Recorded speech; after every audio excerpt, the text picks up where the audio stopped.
Moi, je suis l'ange bouffarin. Ils m'ont appelé comme ça à cause des grosses joues que j'ai fini par attraper chaque fois que je joue de la trompette et que le bon Dieu est content. Et cette nuit-là, jamais il n'avait été aussi content de sa vie. Il allait être papa, d'un instant à l'autre. Et j'avais jamais soufflé aussi fort dans mon instrument.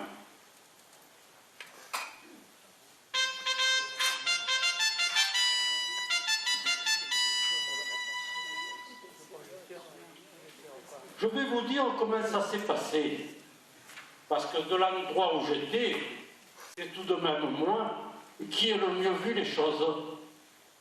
C'était le 24 décembre. Tout d'un coup, le Mistral s'est déchaîné. Un Mistral a décorné tous les taureaux de Camargue, a déraciné les oliviers de Crau ou les pins des Alpilles. Et tous les habitants de Bethléem s'étaient mis au lit de bonheur et ils avaient ramené leur couverture au-dessus de leur tête pour ne pas entendre souffler le vent. Le Mistral, qui est un ami du bon Dieu, avait chassé tous les nuages à des milliers de kilomètres pour que le ciel soit tout propre et tout brillant d'étoiles pour la naissance du petit. Il avait fait la toilette du ciel. Ça partait de bons sentiments, mais ça avait baissé la température. J'avais juste mes ailes pour me mettre à l'abri et je commençais à me faire du mauvais sang. J'espéchais de tous les côtés. Enfin, je les ai aperçus. Ils faisaient peine à voir. Saint-Joseph marchait devant, la barbe secouée par le Mistral comme une bannière.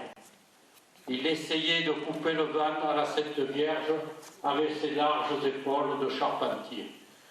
De temps en temps, il se retournait et il disait « Et alors, ma belle, je n'en peux plus. Encore un petit effort, va. Je vois un cabanon, là, tout près. Mais personne ne veut de nous. Les riches, peut-être. Mais ici, nous sommes des pauvres. Et nous prenons une petite place, va. Donne-moi ton sang. Mon Dieu, que j'ai mal. Quelle misère. Pas d'argent, pas de maison.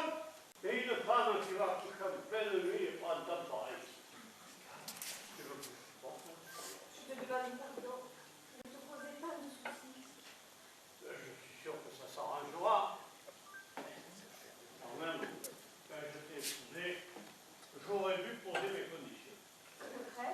Qu'est-ce que je suis, moi, ma belle? Un pauvre rien du tout. Et le bon Dieu, il m'a donné l'autorisation de prendre par la main, de te porter dans mes bras, toi, la mère de son petit, et tu voudrais que je regrette quelque chose. Un bonheur comme ça, je ne l'avais pas mérité, moi. Eh bien, qu'il nous aide un peu, le bon Dieu. Sinon, nous courons à la catastrophe. Et il y aura des gens pour dire que c'est de ma faute. Allez, je crois que nous sommes arrivés. Voilà.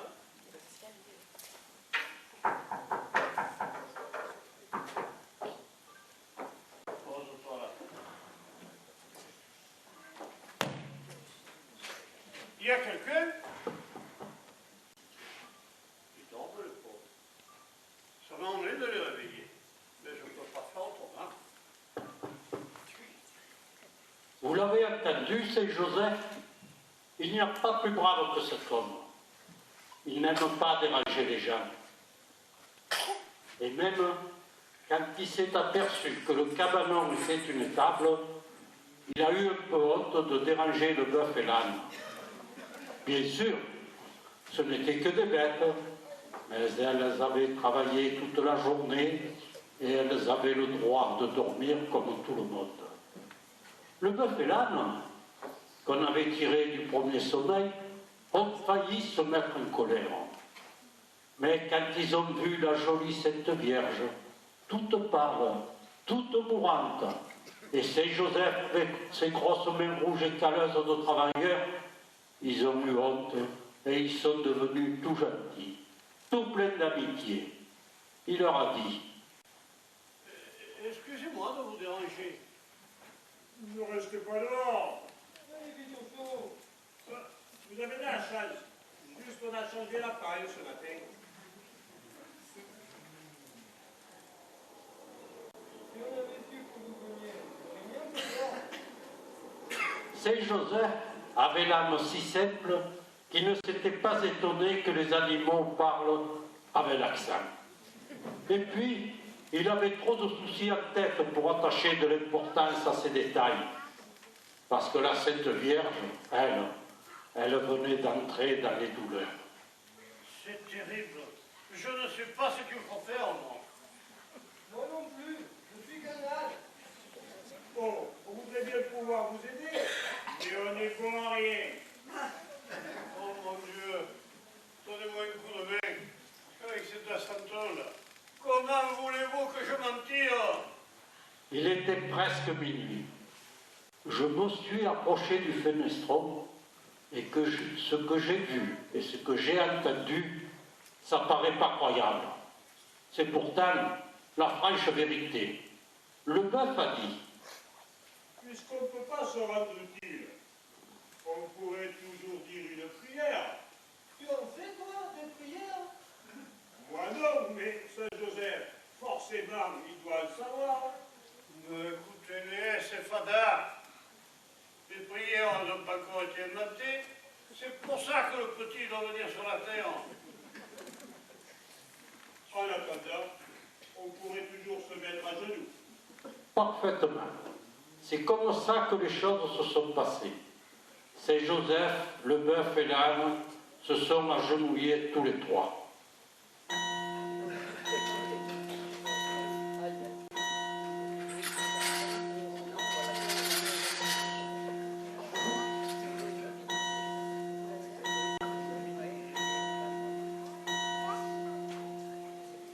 Il était minuit juste et le petit est né.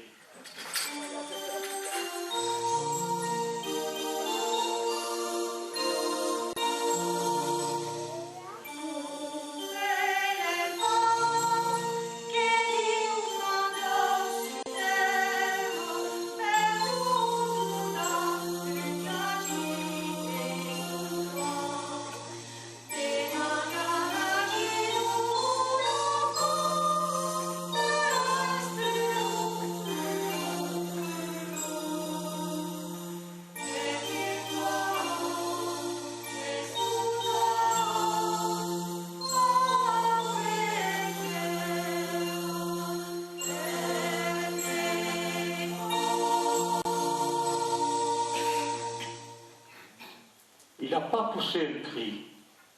Il est né avec le sourire. La Sainte Vierge, elle, souriait aussi. Le bœuf, Saint Joseph et l'âne, eux, ils poussaient des larmes grosses comme des olives. Alors, Saint Joseph a dit des mots qui lui venaient du fond du cœur et que jamais personne ne lui avait appris. Et l'âne et le bœuf, qui était encore moins savant que lui, il répondait à tour de rôle. Je vous salue, Marie, pleine de grâce. Le Seigneur est avec vous. Vous êtes bénie entre toutes les femmes. petit Jésus, le fruit de vos entrailles est béni. Sainte Marie, bonne Mère de Dieu, Priez pour nous, pauvres pécheurs, Maintenant et à l'heure de notre mort, ainsi soit-il.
Alors, moi je suis monté dans le ciel aussi haut, aussi vite que j'ai pu, pour annoncer la bonne nouvelle au monde.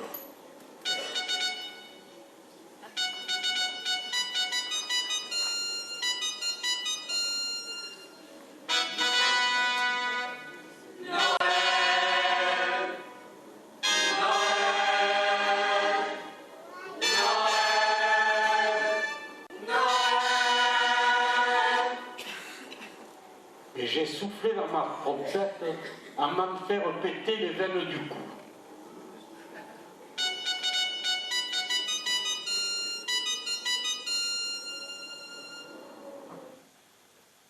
Alors, le Mistral s'est arrêté d'un coup. J'avais réussi à le faire taire. Mais c'est pas ma trompette qui a réveillé les gens. Je crois que c'est le silence qui a suivi. Ils se sont assis en se frottant les yeux et en disant « Mais qu'est-ce qui nous arrive ?» Alors, mes collègues les anges, les jeunes, les minots, ceux qui ont la voix douce, leur ont chanté une petite chanson pour qu'ils ne s'effraient pas, pour qu'ils ne s'imaginent pas que c'était la fin du monde, juste le jour où le monde venait de naître.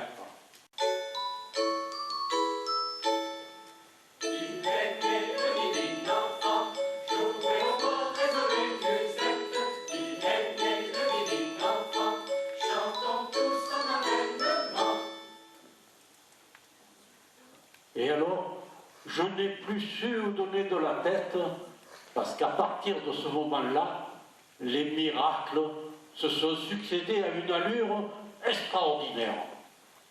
Ce n'est pas des grands miracles, juste des bonnes manières que le bon Dieu faisait aux gens pour montrer qu'il était content, que les choses se soient bien passées. Le premier miracle, il est tombé sur le meunier au moment où il s'y attendait le moins. Le meunier, c'était le plus feignant de tout Bethléem. Sous prétexte que sa femme était partie avec un Espagnol, il refusait de moudre la farine. On était en décembre et le blé de la saison s'entassait toujours dans le grenier. Les rats commençaient à s'y mettre. cocagne. Il passait ses journées à boire du pastis.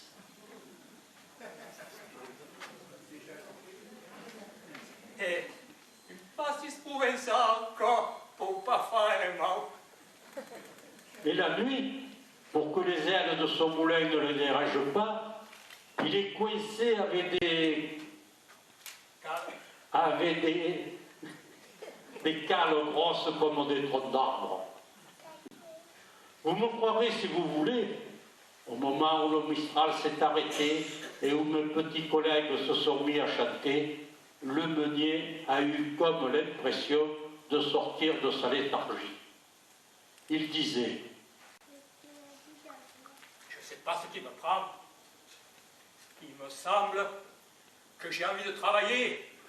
Oh, si je le disais à quelqu'un d'autre, il ne voudrait pas me croire. Hein. Je sais bien, ma femme, elle est partie avec un Espagnol. Mais ce blé, si je le laisse au moisir, il sera perdu pour tout le monde. Ah, j'ai vraiment pas de chance. Juste au moment où je suis dans de bonnes dispositions, le bon Dieu me coupe le vent. Il serait retourné dormir, le meunier, et peut-être même il se serait réveillé fatigué par l'effort d'imagination qu'il avait fait pendant la nuit. Mais soudain, il tendit l'oreille. Les ailes de son moulin s'étaient mises à tourner dans un ciel où ne soufflait pas la moindre brise. Le Mistral ne soufflait plus. Et pourtant, les ailes du moulin continuaient à tourner et à moudre. Il aimait le bébé d'enfant, jouer au beau résonner musette. Il aimait le bébé d'enfant, chantant sous son avènement. Soudain, le meunier était transporté de joie. Il avait enfilé ses brailles. Et il gesticulait, et il se démenait, et il disait Où il est, ce divin petit qui a fait un miracle pour un grand feignant comme moi? Où il est, que je lui demande pardon. Et regarde, regarde cette farine qu'il me donne. Si fine, si blanche. Je vais lui emporter un sac tout de suite.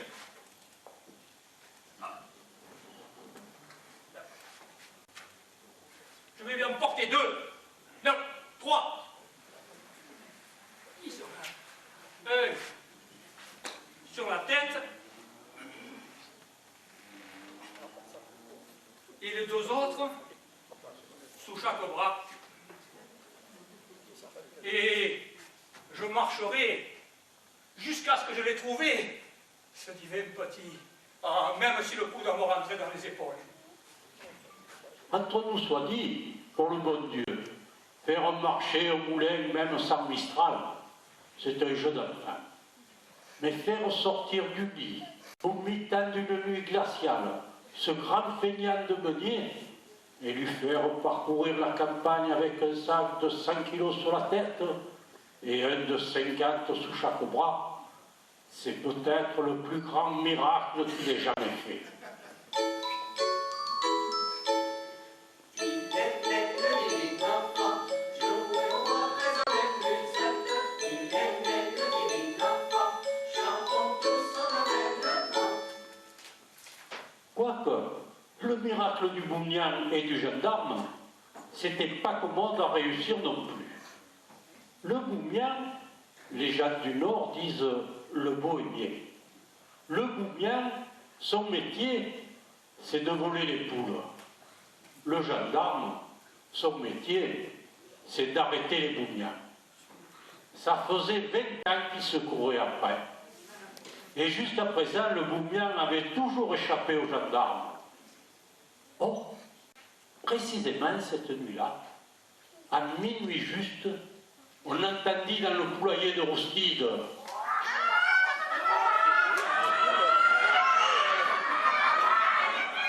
le plus riche propriétaire de Bethléem, un gros rire triomphant.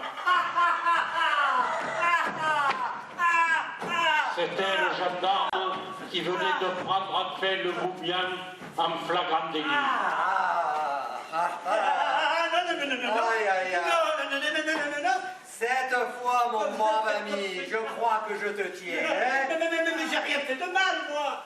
Comment ça, tu as rien fait? Et cette dinde là, cette dinde que tu viens d'étrangler sous les yeux, elle est à toi peut-être? Hein? Pas tout à fait. Mais c'est Noël.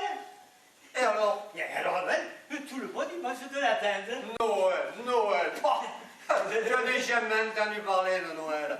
Allez, avance et n'essaye pas de te sauver. Je te préviens, j'ai mon calibre avec moi. Hein. Moi, la première occasion, je m'enfuis. Il est né le divin enfant, joueur avec Lucette. Il est né le divin enfant, chantons tous son maintenant.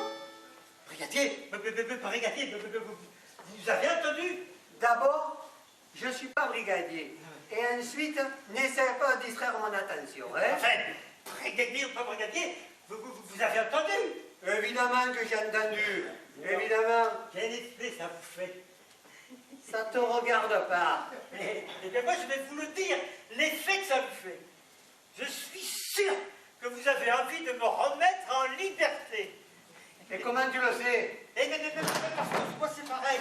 Cette dinde, eh bien, j'ai envie de la rendre à son propriétaire. Mais qu'est-ce qui nous arrive? Mais nous sommes tous devenus orphelins. Allez, avance. Peut-être. Allez. Non.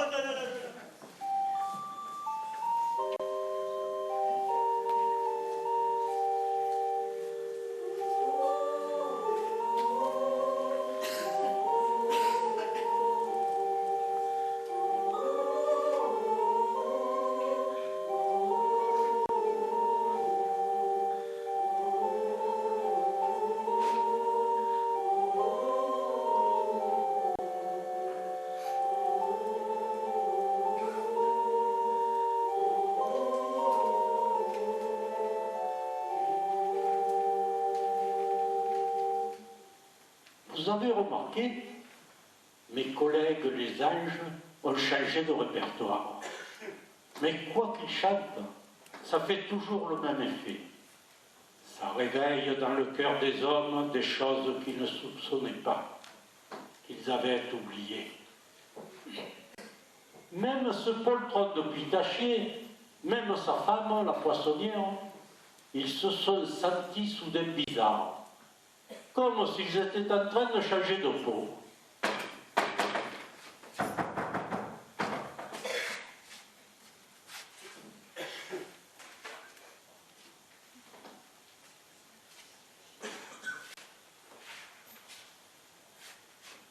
Oh, Pistaché!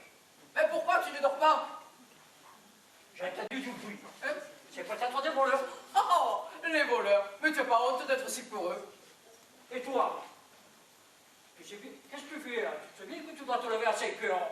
Oui, mais j'ai des cauchemars. Je sais bien que c'est l'hiver. Mais le poisson que je vais leur vendre demain, ça fait plus de 8 jours que je l'ai. Qu'est-ce que ça peut bien te faire? C'est pas toi qui le manges.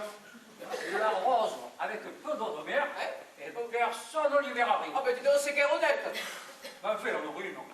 Ça fait 20 ans que tu fais comme ça. Je vois pas pourquoi tu changerais aujourd'hui. Oh, tais-toi, tu me fais honte. Oh, Mais ce poisson-là, il faut quand même que j'aille le voir. Et s'il n'est pas comme il doit être, mais tant pis, hein, je le jette. qu'est-ce qu'il y arrive, mon pauvre femme? On va nous mettre sur la paille. Oh, putain, c'est pas possible. Pas vrai, c'est pas possible, c'est pas possible. Qu'est-ce qui se passe? Pistaché, mais viens vite! On nous a fracturé autour. Mais non, mais viens vite, me dépêche-moi! Eh bien, oh. Oh! Regarde ces rascasses. Oui. Hier soir, quand on s'est couché, elles étaient grises, molles, elles n'avaient plus figure humaine. Dis, mais regarde-les maintenant, on les dirait vivantes. Regarde comme elles ont eu l'œil clair. On dirait qu'elles vont te parler. Et les couleurs qu'elles ont. Elles brillent tellement qu'elles te font parler les pieds. Ça, alors, c'est un vrai miracle. Hein. Dis, alors ce serait vrai là que ce niston, c'est le bon Dieu qui nous l'envoie? Ah, alors, il faut aller le voir tout de suite. Hein. Tout de suite. Toi, en plein milieu de la nuit, poltron comme tu es. Dans les grandes circonstances, j'y pense pas que je suis un poltron. Allez, Zou, faisons route. Ah, dis, prends au moins ton fusil de chasse. Des fois que tu rencontres le boumian. Si je rencontre le bouillon, il souffle dessus. Oh, mais va, le fusil, je vais quand même le prendre. Et puis, si je tombe sur une belle lièvre, si tu tombes sur une lièvre, mais tu feras comme d'habitude. Tu la grises et tu la manques. Dis, va savoir, le bon Dieu il a peut-être fait un miracle ce soir. Et pourquoi il n'avouerait pas d'eux? Pour une lièvre. Quelle histoire. Les miracles de cette nuit, je ne peux pas tous vous les raconter. Parce que d'abord, il y en a trop. Ensuite, parce que le bon Dieu, il aime faire plaisir, mais ça l'agace qu'on le crie sur les toits. Et d'abord, la bonne nouvelle et la jolie musique, il y avait au moins quelqu'un à Bethléem sur qui elle ne faisait pas d'effet. C'était ce 5 heures de roustide. À Bethléem, il n'y avait que l'huile de riche. Il avait des champs d'oliviers, des champs d'amandiers, et des hectares de pommes d'amour. Mais plus il gagnait des sous, plus son cœur devenait sain. On ne vous l'a pas dit dans l'histoire sainte, pour ne pas lui faire de la peine. Mais c'est lui qui a mis à la porte Saint-Joseph et la Sainte Vierge en les traitant de mendiants et de va-nu-pieds. Voilà comment il était, Roustide. Et pourtant, sa fille Mireille, il n'y avait pas plus jolie, il n'y avait pas plus gentille, plus plaisante à regarder, plus aimable. C'était une fille sage et patiente, mais elle était amoureuse de Vincent. Un brave petit bien propre et bien clair, mais lui, il n'avait pas de sous. La la la la la la la la, per un bambino d'occoli, un tecco sonetto, sul fifre un tamburi, dice una canzonetto. Il gagnait sa vie à garder les troupeaux dans la palustre, ce qui n'a jamais enrichi personne. Et le dimanche, il jouait du galoubet avec les tambourinaires de Bethléem. Tout ce qu'il possédait au monde, c'était son cheval, son trigan, son tambourin et son galoubet. L'uten nous a gaire dira, vese ici la grandietto, l'ube au premier che impara, che leve la barretto, ante nube, nube, nube, nube sur la musetto, ante nube, nube, nube, nube sur la musetto. Quand Mireille avait parlé de Vincent Roustide, il avait failli mourir de suffocation. C'était il y a 1 an. Et depuis, sa réponse avait toujours été la même. Je ne donnerai jamais ma fille à un pauvre.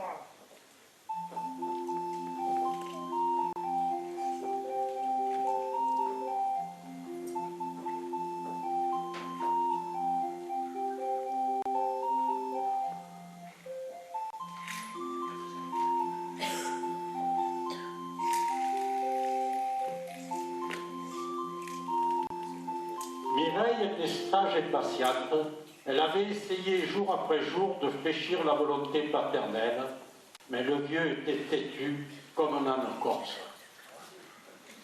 Alors ce soir-là, après le dîner, dans la grande salle à manger provençale, le dîner silencieux comme le dîner de tous les soirs, Mireille avait mis son beau costume dans les siennes. Elle était partie de chez elle pour ne plus jamais y revenir. Et Roustide, aux 3 carrefours, battait la campagne en hurlant. Mireille!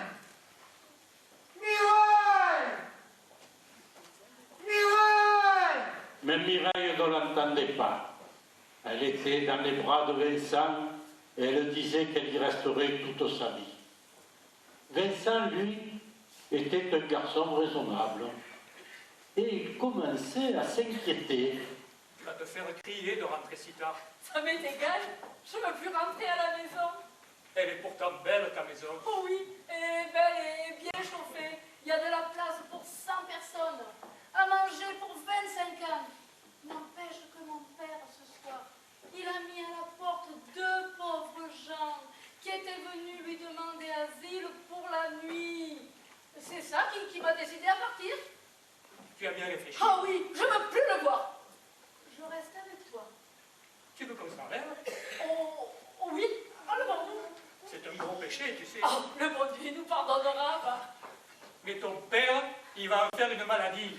Et en plus, on dira que sa fille est une moins que rien. Et ça risque de le faire battre aux élections. Eh ben, tant pis pour lui. Tu es décidé. Oh oui, je t'aime.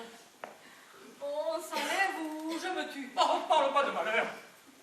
Eh bien, puisque c'est comme ça que tu le veux, moi, je le veux aussi.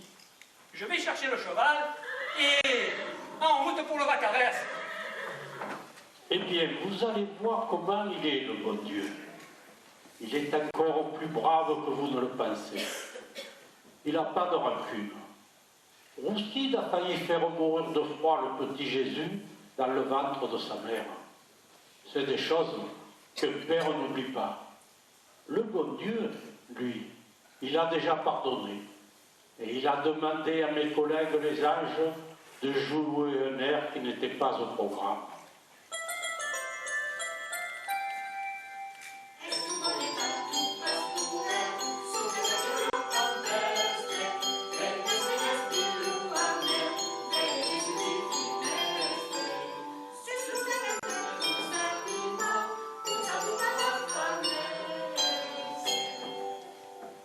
Tu as entendu? Oui, on dirait les cigalores latins.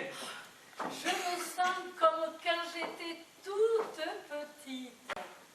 Quand tu étais toute petite et que tu te promenais aux Aliscamps, je t'aimais déjà. Moi aussi, je t'aimais. Il faut pas qu'on s'enlève. C'est toi qui me l'as demandé. Oh, mais j'étais folle. Quand on s'aime, on n'a pas besoin de se cacher. Oh non, et je ne demanderais pas mieux que de te mener devant le maire. Eh ben, emmène-moi d'abord voir ce petit bébé qui vient de naître. Mireille, je te mènerai où tu voudras. Mais, entre nous soit dit, les femmes, c'est un peu difficile à comprendre.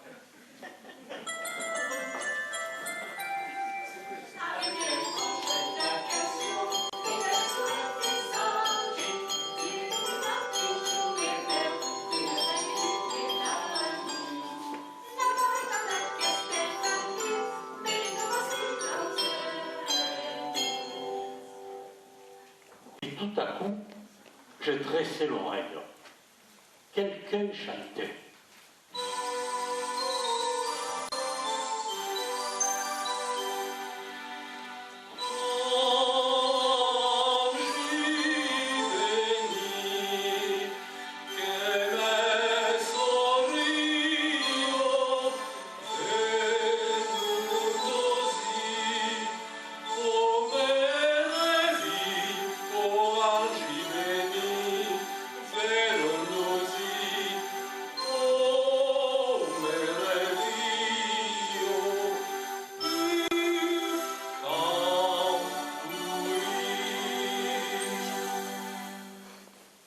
C'était un homme, pas un âge.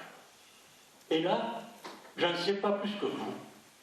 Je l'écoute comme vous.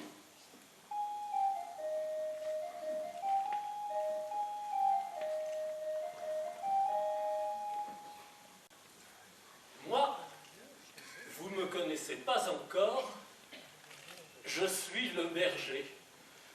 L'hiver ici, l'été dans les Alpes, toujours seul avec mes bédigues et mon chien.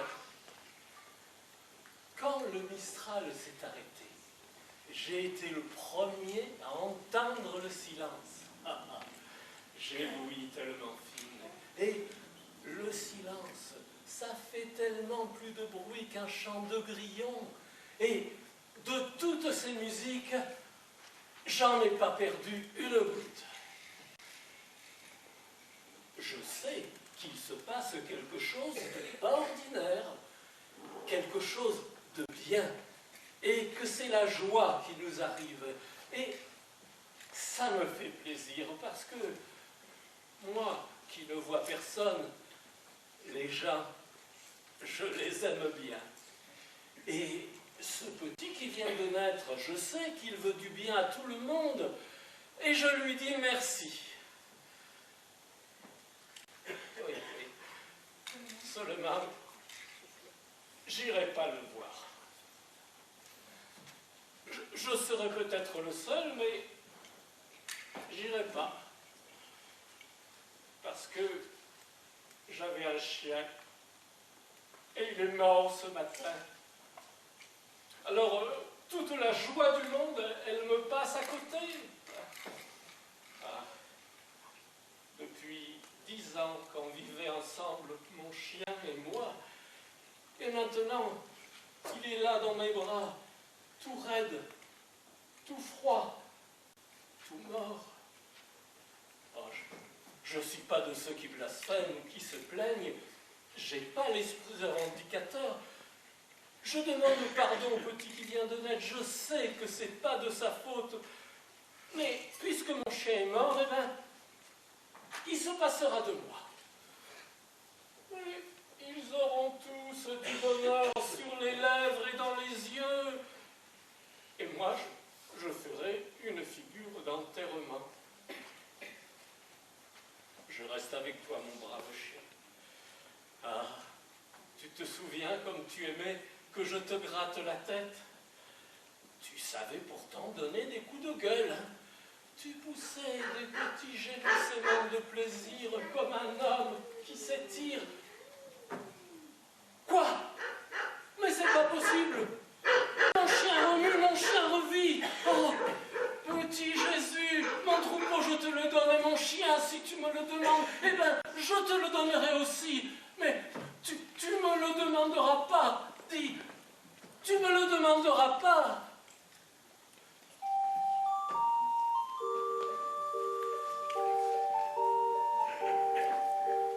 Pastre dei montagnes, la divinica, a feste compagne, nostra umanità, un'unica persona, un picciuna su, e su mai nessuno, per vostra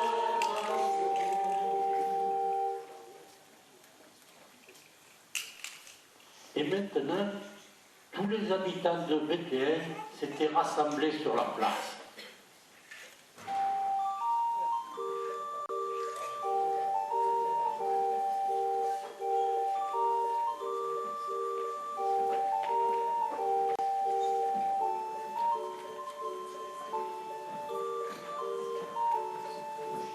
Il ne manquait qu'Augustine qui continuait à parcourir la colline en criant.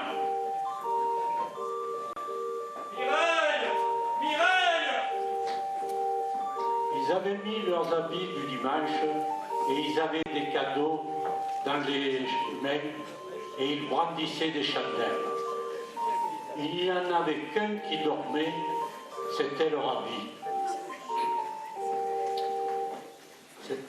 C'était pas qu'il avait le sommeil profond, mais que ce soit le jour ou la nuit, il n'était jamais complètement réveillé.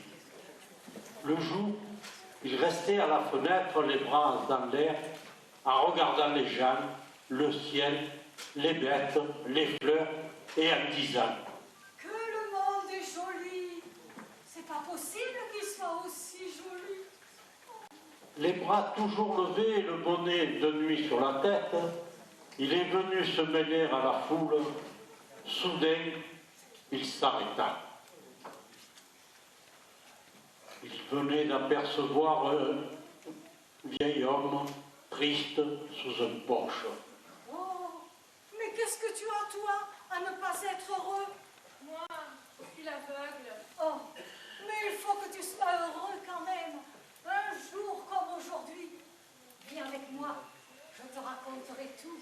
Je te dirai comment ça se passe. Hé, Fais-moi confiance, j'ai de l'imagination. Comme je te le dirai, moi, ce sera plus vrai que nature. Allez, viens.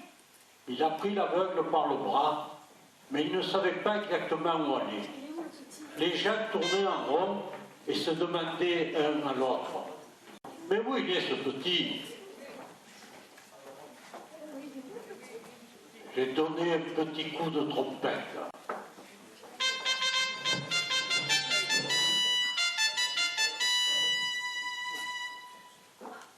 Ils ont fait le silence et je leur ai dit, vous avez qu'à suivre l'étoile. Alors, ils se sont pris par la main et ils sont partis sur un air de farandole.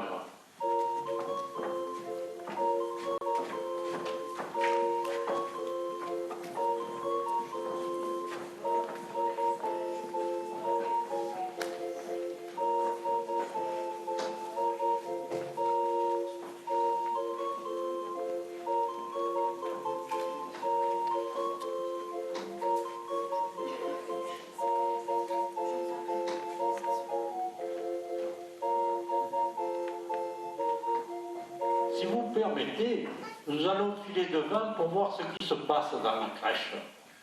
Mais n'oubliez pas de prendre votre par-dessus, parce qu'on y gère dans cette étable.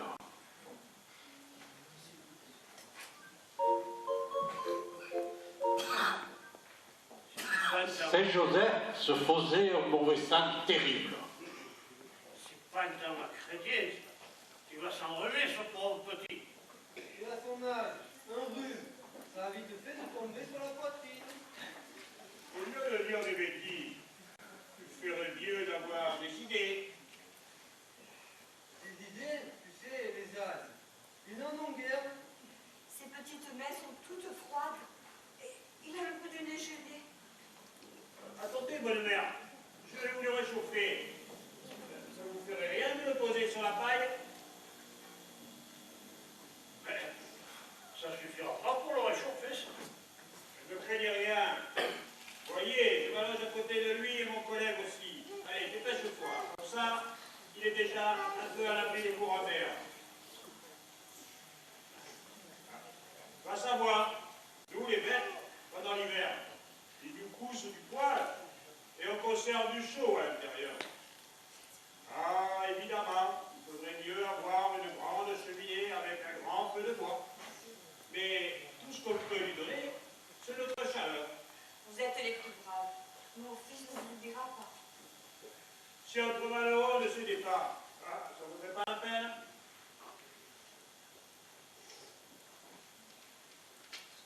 Allez, fais pas l'hypocrite.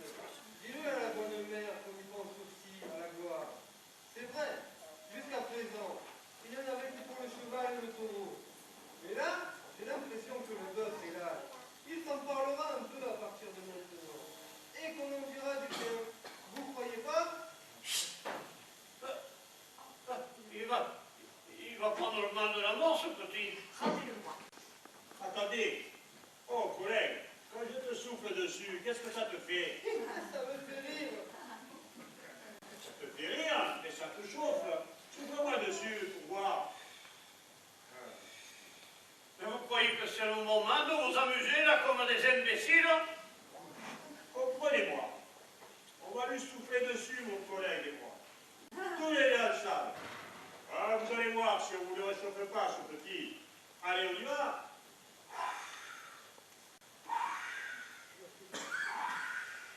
Regardez, il a souri. Il est devenu presque tout rose.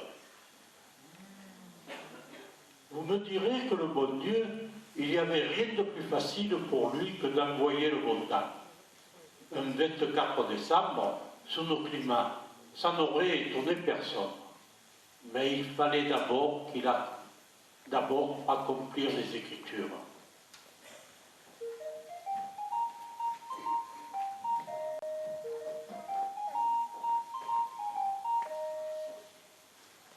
Dites-vous bien une fois pour toutes qu'il sait ce qu'il fait, le bon Dieu.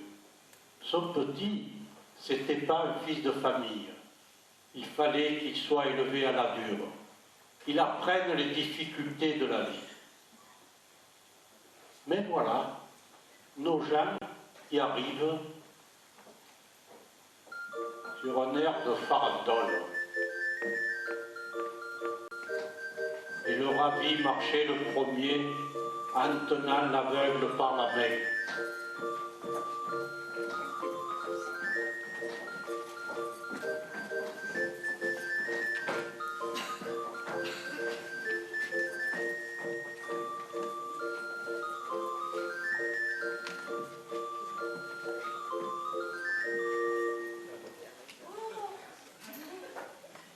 J'en ai vu des jolies petites histoires. Oh, mais des jolies petites histoires. Comme ce joli petit histoire-là. Ah ben, je ne savais pas que ça pouvait exister. Oh non. Et il avait raison, ce demi-fada. Parce que moi non plus, je ne l'avais pas encore vu, le petit Jésus.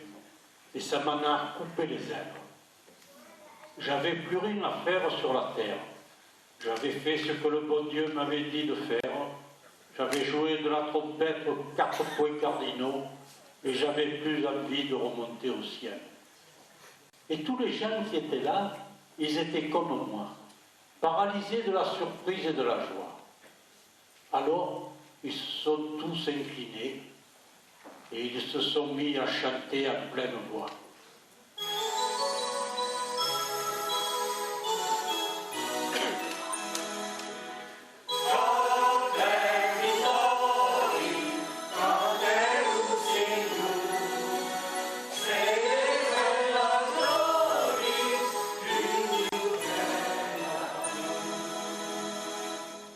Après, il y a eu un silence embarrassé. Tout le monde voulait parler, mais personne ne savait plus que dire. Et le plus embarrassé de tous, c'était le gendarme. Tous les habitants de Bethléem avaient apporté des cadeaux, excepté lui. Alors, il est devenu tout rouge et il a dit: Sainte Vierge et vous, Saint-Joseph, excusez-moi, hein. J'ai pas eu le temps de passer à la maison. J'étais de service. Autrement, je vous aurais apporté des pigatelles, de la farine de châtaigne, du fromage au corse. Je l'ai sur moi, comme un pistolet, alors, pour amuser le petit. C'est bien brave, mais n'ayez pas peur. C'est un pistolet d'honnête homme. Oui, Il n'a jamais servi. oh, puis, il risque de se blesser. Pensez-vous, j'y mets jamais de cartouche dedans. Oh, mais dites, vous croyez tout de même pas que je m'en serais servi contre mon prochain? Merci, Colombane. Vous savez mon nom? Je sais beaucoup de choses sur toi, Colombane. Je sais, par exemple, que tu attends une lettre depuis longtemps. Eh bien, tu la recevras demain au courrier, cette lettre. Une lettre? Ta nomination de brigadier. Le ministre est en train de la signer en ce moment. Alors, ce revolver garde-le, parce qu'un brigadier sans revolver, cela ferait mauvais effet. C'est vrai ce que vous dites, hein? Oh, dis, tu vas pas traiter ma femme de menteuse, non, maintenant? Promets-moi, Colombane, de continuer à ne pas t'en servir de ton caddie. Mais ne vous faites pas du souci. Non seulement, j'y mets jamais de cartouche dedans, mais en plus, je laisse tout le temps le cran d'arrêt. Après, tout le monde voulait parler en même temps. Mais naturellement, c'est Honorine, la poissonnière, qui a eu le dessus.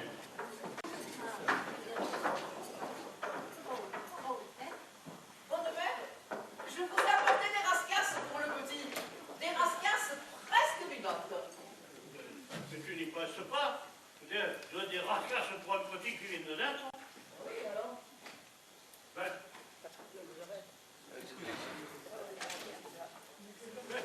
non, moi, je dis simplement que les rascasses, eh ben, ça risque de lui donner de l'urticaire. Hein. Oh, mais dites, mes rascasses, elles n'ont jamais fait de mal à personne. Et qu'est-ce que vous insinuez? Que ça peut, les rascasses, c'est pas pour un petit qui vient de naître. Naturellement. Mais qu'est-ce que je fais? Pistachier! Eh alors? Tu dis rien, naturellement. Comme d'habitude.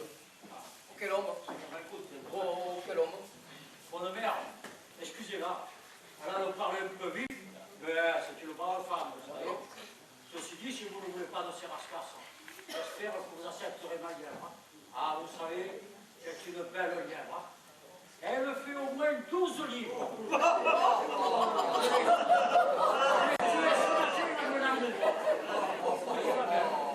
j'ai pas de cerveau. Qu'est-ce que vous avez à rire? Faites mal, je vais tuer d'un seul coup de fusil. Un seul. C'est la première fois qu'il rentre pas bredouille de la chasse. Et tu vas écouter, La Sainte Vierge les écoutait avec amusement. Un moment même, elle a éclaté de rire. Et Honorine et Pistachier étaient si fiers d'avoir fait rire la Sainte Vierge qu'ils en remettaient, qu'ils se forçaient, qu'ils cessaient d'être drôles.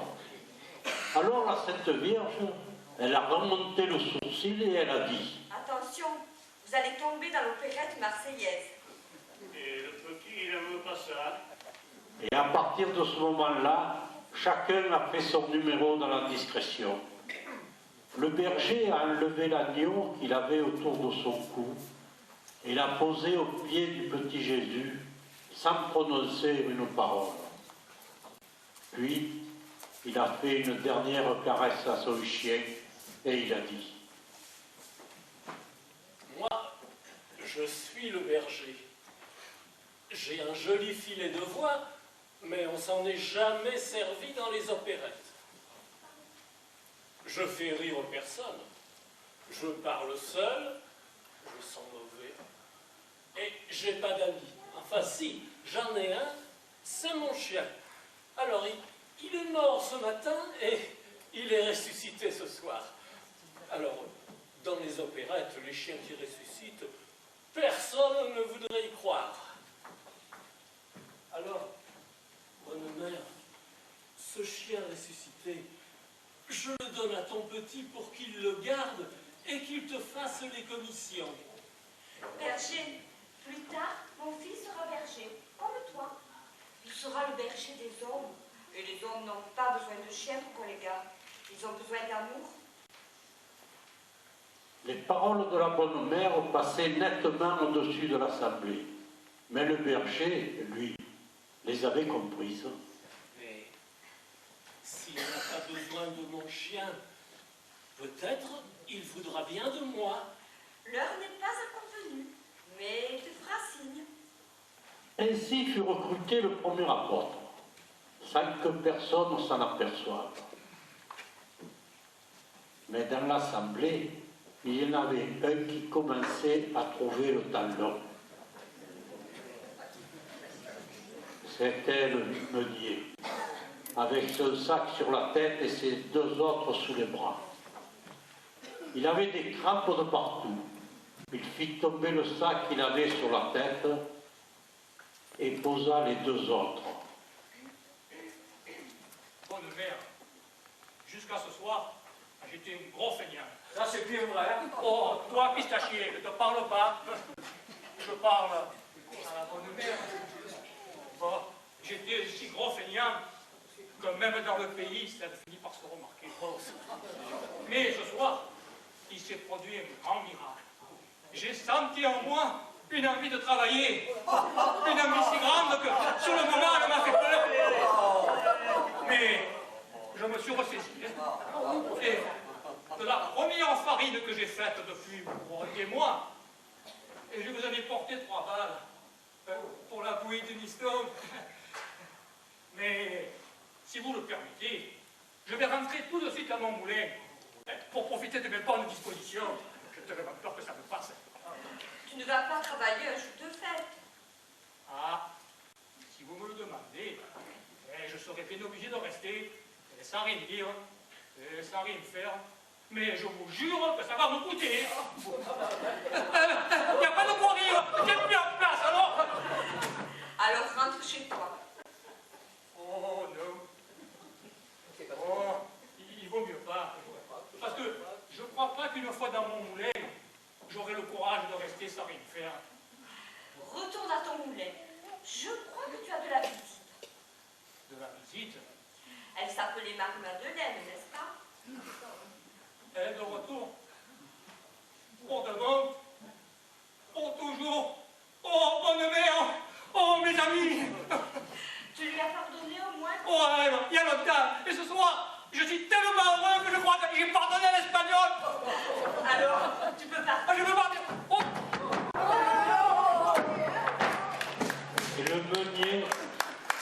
est sorti comme un fou, sans dire merci à la Sainte Vierge et sans dire au revoir à personne. Et le rabbi levait les bras en l'air en disant « Mon Dieu, que c'est beau! Un homme qui était malheureux et qui devient heureux! Oh, mon Dieu, que c'est beau! Un homme qui était feignant et que l'envie de travailler le prend! Oh, Oh, le rabbi, tu peux pas se nous apercevoir. oh ben, écoute, si je t'agace, eh ben, je te demande pardon. Oh.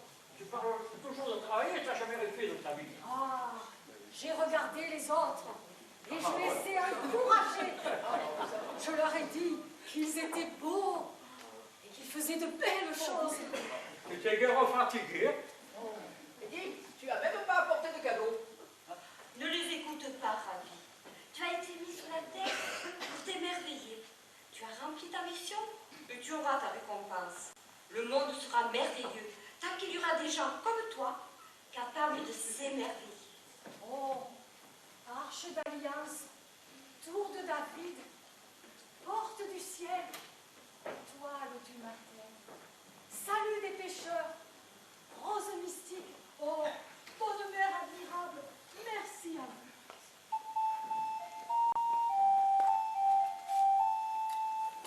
Oh, Vierge Marie, oh, foyer d'or sauvage, Vierge vénérable, foyer des douceurs, oh, Vierge admirable, pleine en dégoûtant, ma incomparable, délivrée du temps.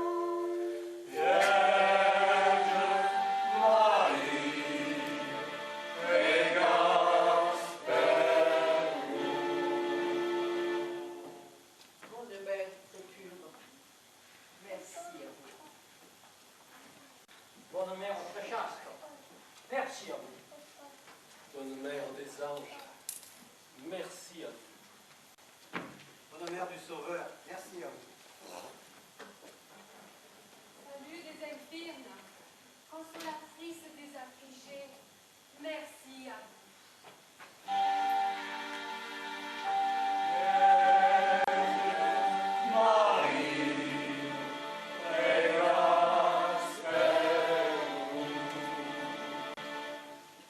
Ils se retournèrent tous. L'aveugle venait de tomber à genoux et il avait l'air d'un extase. Tu me remercies, toi qui n'as jamais vu le ciel et les étoiles. Je te rends grâce, je chante tes louanges. Tu me rends grâce, tu chantes mes louanges. Toi qui enfermé dans la plus sombre des prisons. Oh, le ciel, tu me l'as donné. La lumière, elle est en moi. Et je me sens libre comme l'oiseau. Marie, ma belle, il faut faire quelque chose pour cet homme. Tu n'as qu'un mot à dire, hein? Mon Dieu, qui ce soir avec vous, c'est tous mes désirs. Non, mon mère, ne les dérangez pas. Ce n'est pas la peine. Je sais que le monde est beau, puisque c'est lui qui l'a fait. Mais je suis sûre que le ciel est encore plus beau, puisque c'est là qu'il habite. Non, demandez-lui que je n'ai pas trop longtemps à attendre. Faites que j'ouvre les yeux quand ça vaudra vraiment la peine de voir. Faites que j'ouvre les yeux le jour de ma mort.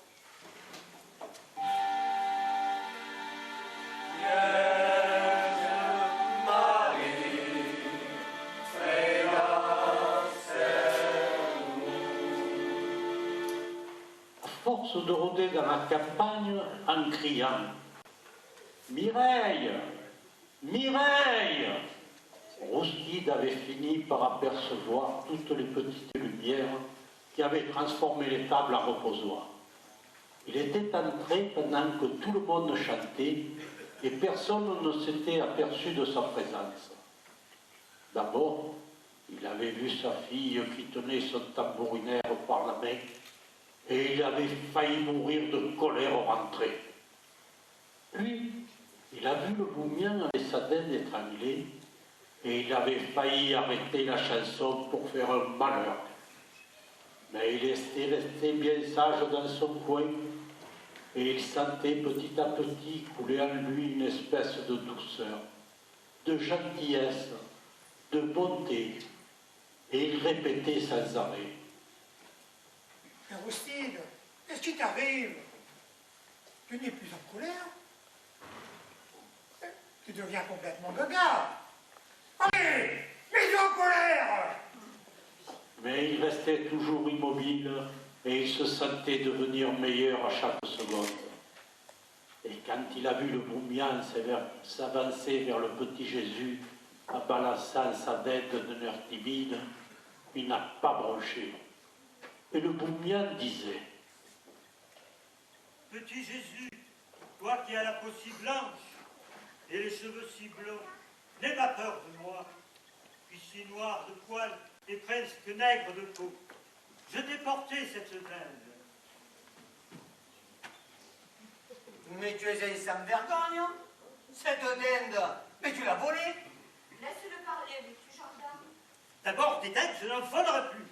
Mais celle-là, je l'ai volée à Roustide parce que lui, Roustide, mais il n'en a que faire des dindes, hein.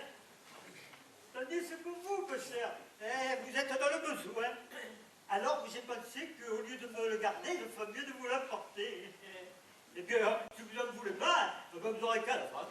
Tu as très bien parlé, Broumian. Je ne veux pas te contredire, mais cette dinde, elle n'est pas à lui. Et ce qu'il vous propose tombe sous le coup de la loi. Article 19. Recette et complicité. Cette dette, nous pouvons l'accepter. Ce que nous acceptons, c'est la gentillesse avec laquelle tu nous l'as offert. Tu nous promets, Broumian, de ne plus en voler de dette. Promis, ni dinde, ni poulet, patate, ni pète. Oh, le pétalo, que c'est bon, c'est bien tendre, là. Broumian. J'en volerai plus. Alors reprends ta dette et va la rapporter à qui tu l'as prise. Alors il s'est produit un coup de théâtre que jamais de votre vie vous avez vu de pareil. Roustide a écarté gentiment le monde et il a dit: Garde-la, je te la donne. C'était la première fois que Roustide faisait un cadeau à quelqu'un. Les gens n'en revenaient pas. Le ravi était encore plus ravi que d'habitude. Oh, Roustide, ce que c'est beau ce que tu viens de faire là. Ah, j'en ai vu des belles choses dans ma vie, mais jamais d'aussi belle que cette belle chose-là. Roustide, il s'était mis à genoux et il se frappait la poitrine. Petit Jésus, je suis un assassin. Lorsque ton père et ta mère sont venus taper chez moi, je les ai laissés dehors. Je suis un criminel. Je ne le pardonnerai jamais. Relevez-vous. Voyez, tout a fini par s'arranger. Écoutez, je vais vous faire préparer une voiture bien bâchée, bien douce, avec un cheval tout doux. Et je vais vous faire conduire à la maison, dans la grande chambre, la plus grande, la plus belle, la plus ensoleillée, la plus chauffée. Enfin, la mienne, quoi.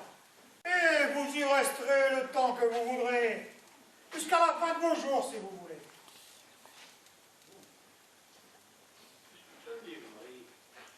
Mon fils et moi, nous nous remercions, mais nous devons rester ici pour accomplir la volonté de Dieu.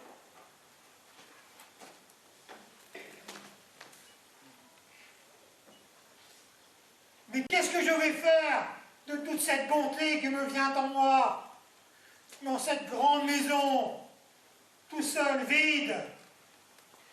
Accrochez-vous les enfants, toi Mireille l'Arlésienne, et toi Vincent le tambourinal. Oui, toi, n'aie pas peur. Lui, je ne veux pas le voir. Jamais il m'épousera ma fille. Vous, Il est beau comme un sourire. vous, ne vous mêlez pas de mes affaires de famille. Et vous vous disiez rempli de bonté.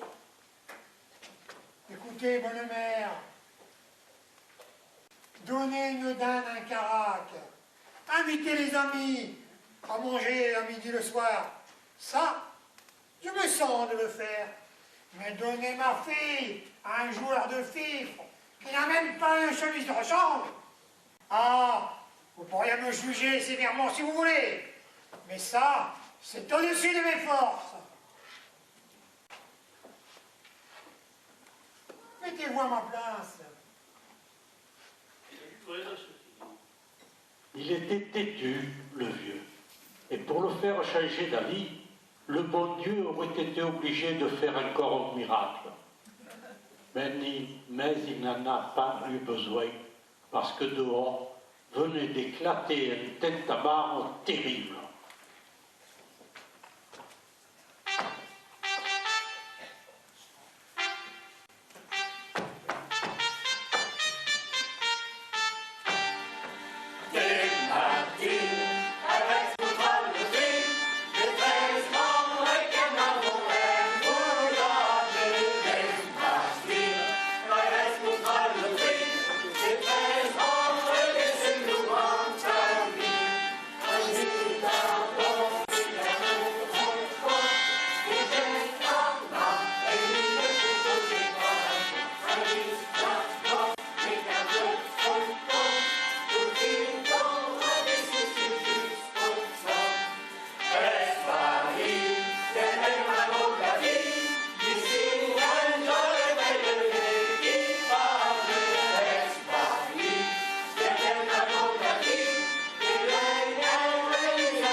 C'étaient les rois mages. À force de regarder l'étoile qui devait les conduire à Bethléem, ils avaient tous un peu le torticolis. Ils étaient partis depuis des mois et ils avaient juste un quart d'heure de retard à cause d'un de leurs chameaux qui traînait la jambe. Ils venaient de bout du monde avec des turbans, des colliers de perles et une armée de petits pages qui leur tenaient le pan de la robe. Le ravi se frottait les yeux. Sainte Vierge, que c'est beau! Mais regardez comme ils sont beaux, ces hommes! L'aveugle se demandait ce qui se passait. Le ravi lui a dit: Viens ici, mon beau. Toi qui n'as pas voulu retrouver tes yeux, de peur des vilaines choses de la vie. Celui-là, qui est grand et maigre comme un cyprès, et qui a la peau toute jaunâtre, il s'appelle Melchior. Il a dans les mains une cassolette d'or et de pierres précieuses. Et de la cassolette, il monte une fumée qui sent bon, mais qui sent bon. Je connais, c'est l'encens. Oh. Salam alek. Oh. Le deuxième, il s'appelle Balthazar. Il a les dents blanches, comme le sommet du Ventoux, les lèvres rouges comme des pastèques, et les joues violettes comme des filles. Et il a de grands anneaux aux oreilles. Il a dans les mains une urne d'argent. Mais ce qu'il y a dedans, je ne sais pas. Il y a de la myrrhe. C'est le parfum le plus subtil de l'Arabie. Oh, comme tu es heureux, toi l'aveugle. Et tu entends des bruits, tu ressens des odeurs qui ne viennent pas jusqu'à nous. Madame Alec.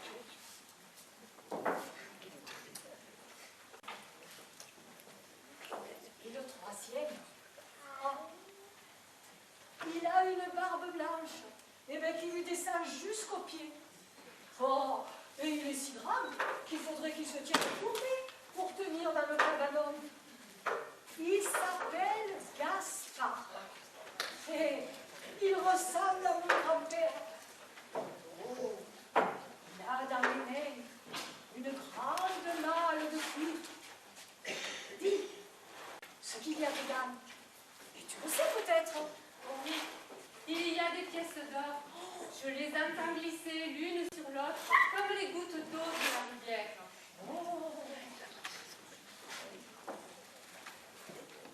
Tu avais raison. C'est bien de l'or. Ah, mais comme tu es heureux, toi l'aveugle. Mais tu entends des bruits qui ne viennent pas jusqu'à nous. Et voilà.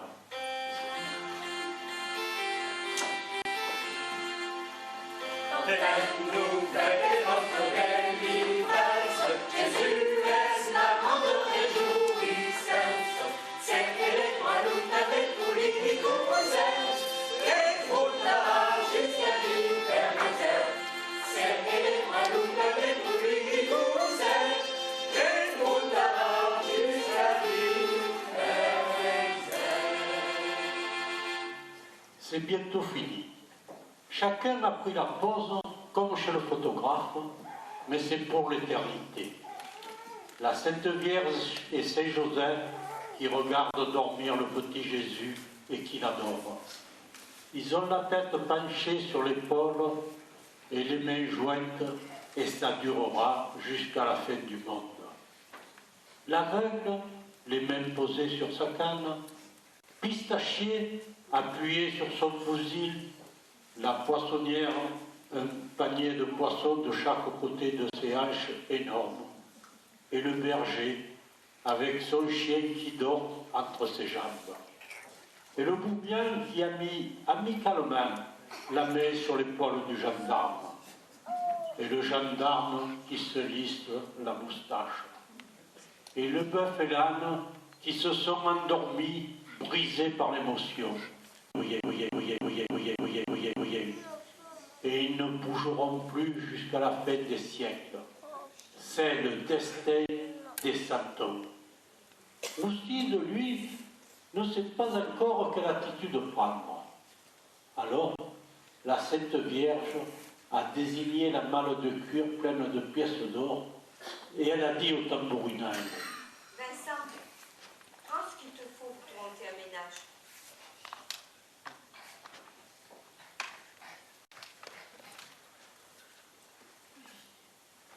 Maintenant, tu vas pouvoir épouser mes reines.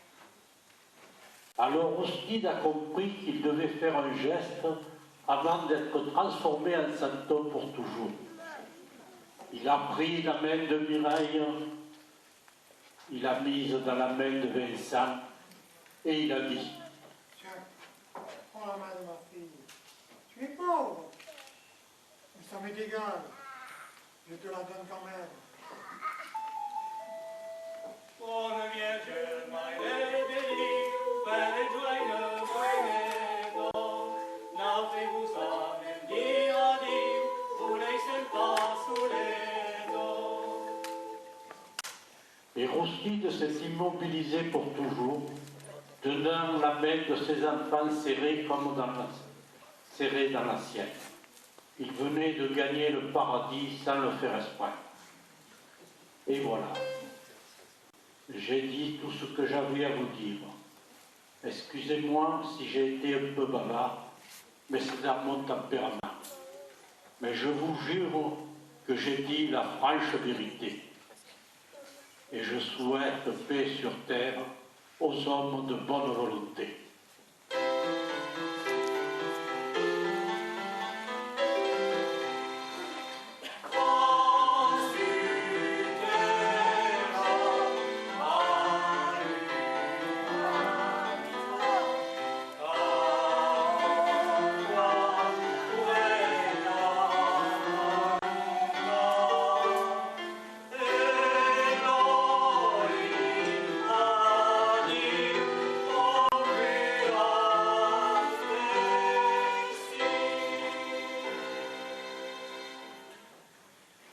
Et le ravi à son tour se figea pour l'éternité. Allez, adieu. Je remonte au ciel, portez-vous bien, soyez braves et soyez heureux.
c'est pas tout à fait fini.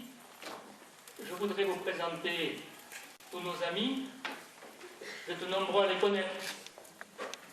En commençant par nos rois mages, Adeline et le petit page Mathéo.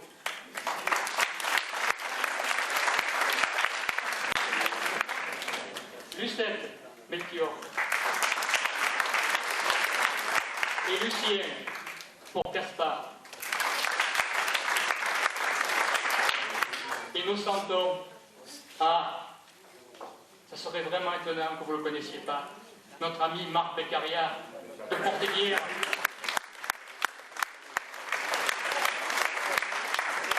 Il nous a longtemps roulé dans la farine. Et sa femme, la poissonnière, Ginette la sauvage.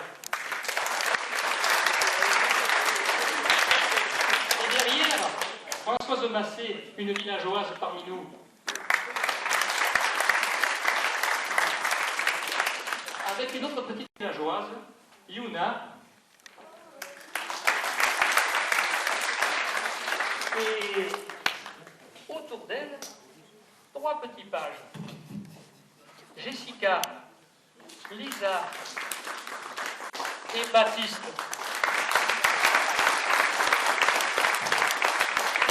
Vous vous souvenez qu'au début, Yuna et Lisa étaient nos petits anges. Et Jessica était une petite villageoise aussi. Ah, notre aveugle, Christine Denam, qui est venue déjà.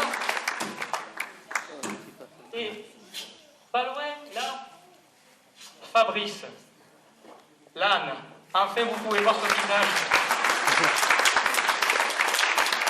Oh, mais je pense, au passage, j'ai oublié notre ange bouffarel, Jean-Louis Beccaria. Et vous l'aurez compris, chez nous, c'est une affaire de famille. Il y a 2 frères, il y a un père, une fille, un petit-fils, un père et sa fille. Oh. Ah, derrière, là aussi vous pouvez découvrir son visage, notre bœuf, Francis Bell.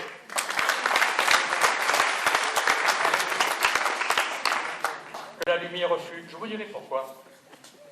Et puis, notre ravi, que vous avez connu en Simonette, les anciens, Simone Pagès. Mais je reviendrai vers elle tout à l'heure, de même que je reviendrai vers notre Sainte Vierge, Michel Ocana.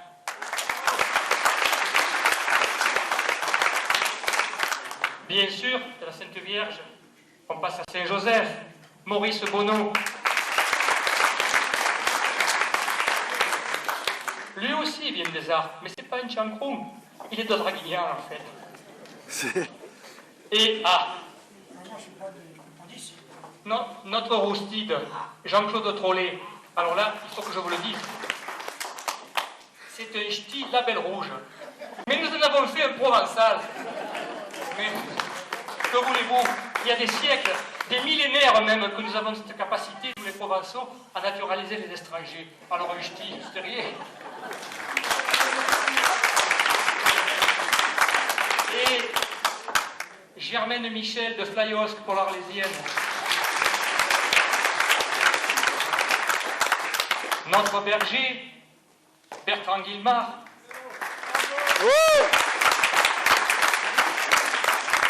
C'est comme Jean-Marie Le Maire. Ah oui, le chien, Macao. C'est comme Jean-Marie Le Maire. Il doit faire le gendarme. Tous les deux compères là, ils viennent de Vidauban exprès. Jean-Marie. Et ça y est, il a attrapé le boumian. Philippe Boissé, mais pour nous tous, c'est Pipo.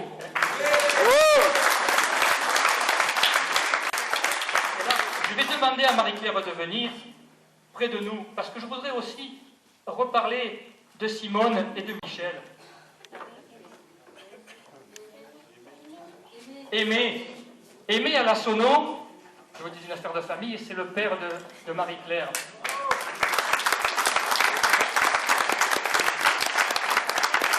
Alors, Marie-Claire, vous l'avez remarqué, elle fait beaucoup de choses en fait.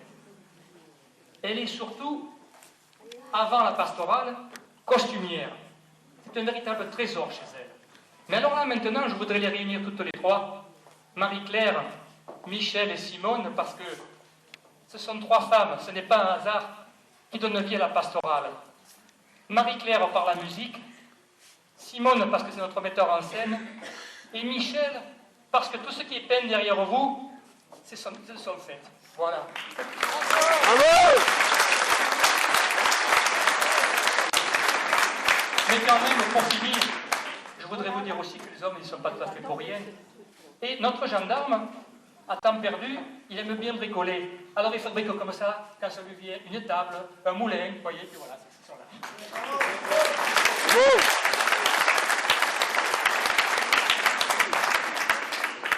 Alors, pour vous dire au revoir, nous voudrions vous chanter une dernière chanson.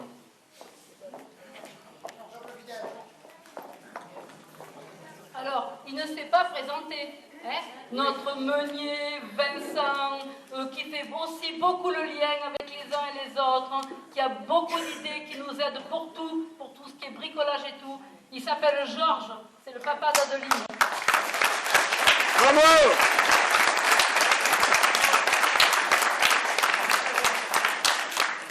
Notre chef de chœur, il va officier. Alors, le chant promis, c'est Peuple et fidèle, en provençal.